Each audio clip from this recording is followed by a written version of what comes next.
In the last 60 years, it's estimated that we have lost 99% of the species-rich grasslands across Wales, such as this beautiful hay meadow.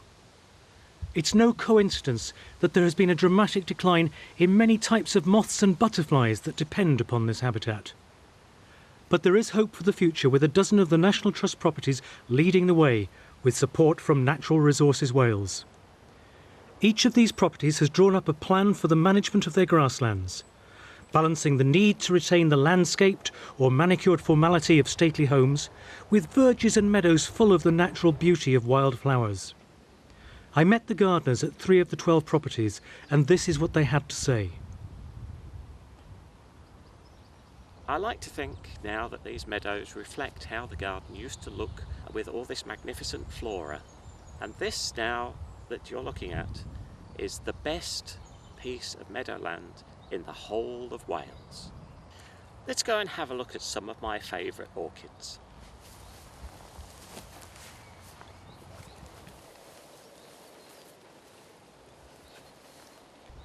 These are common spotted orchids, and they are the highlight of this meadow. There's all sorts of different shapes and shades of colour. As the flowers open, they're quite dark. As they achieve full size, quite a mid-shade, and then they pale off as they age. If you look very closely at the flowers, you can see all the little spots where it takes its name from, and they're such beautiful flowers, almost tropical in appearance.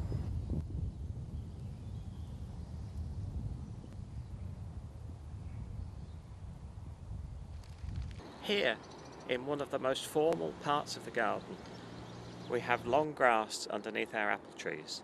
You might think the gardeners are being lazy, but there's a wonderful array of flowers and insects that frequent that area.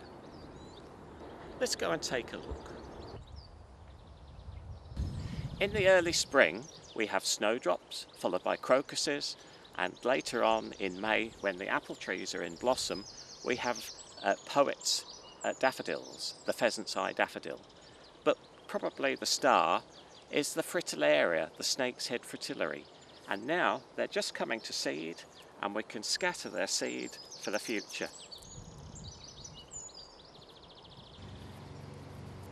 So we're at the bottom of the apple slope, really steep slope as you can see, very hard area to look after, so it's left to wildflowers.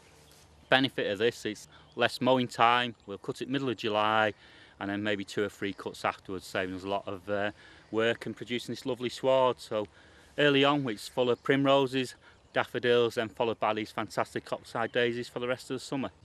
Okay then, so maintaining our wildflower areas, going to cut them after the main bulk of the flowers have set seed. On this machine here we use to do the big areas. It's a sickle bar mower, so it has a reciprocating knife action down here, and the beauty of that, when it gets the plants, it's going to shake them as it cuts them off. The seed that's set will drop down onto the floor, and then we'll leave it and then rake up and collect, and then we've got the beautiful flowers staying on and spreading throughout the sward.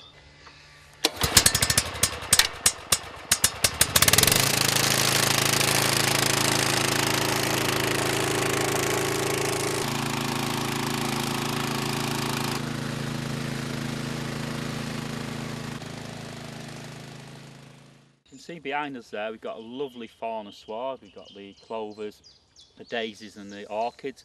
This bit in front of us, the thick grasses have really taken over, really bad areas. So what we're going to do here to impoverish the site, we'll introduce a yellow rattle and oxeye daisies to suppress the grasses, and then we'll get more diversity of species growing through.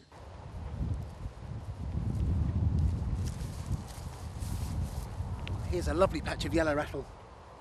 And one of the things that's really exciting for us is that whilst this is the oldest part of the garden, it was only last year that it actually opened to the public.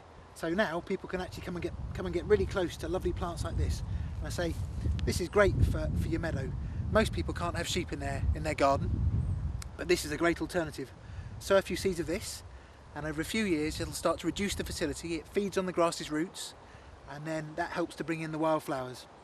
So it gets the name yellow rattle because the seed pods make a wonderful rattling noise when you shake them. You can just about hear it.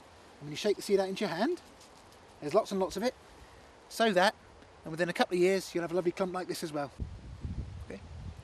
And we took this seed for this yellow rattle from another wonderful meadow we have at Bodnant called Furnace Field, which is the most species rich we have on the property, and I'd love to show you that too. Well, now here we are in Furnace Meadow, and this of course is where we got our yellow rattle that we saw in the old park. But as well as yellow rattle, we've got a huge number of other species here.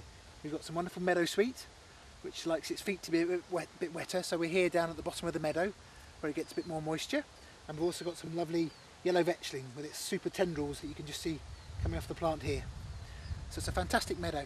Now this meadow we've managed to take the crop off every year for as many years as I can remember, and you can see the result. The species diversity is absolutely fantastic.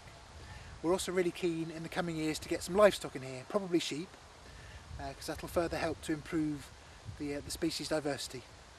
We've got these 3 wonderful wildflower meadows and we're really keen to make them as species rich as we can. But in your own gardens you can do something too. The best thing really is just to leave a patch of grass to grow long and then to mow it sort of late summer and take the clippings away, and year on year you'll find that you get more and more different species. Of course, if you want any advice on that, you can always contact me at Bodnant. My name's Bill Worrell, I'm one of the supervisors here, and I'll be happy to help.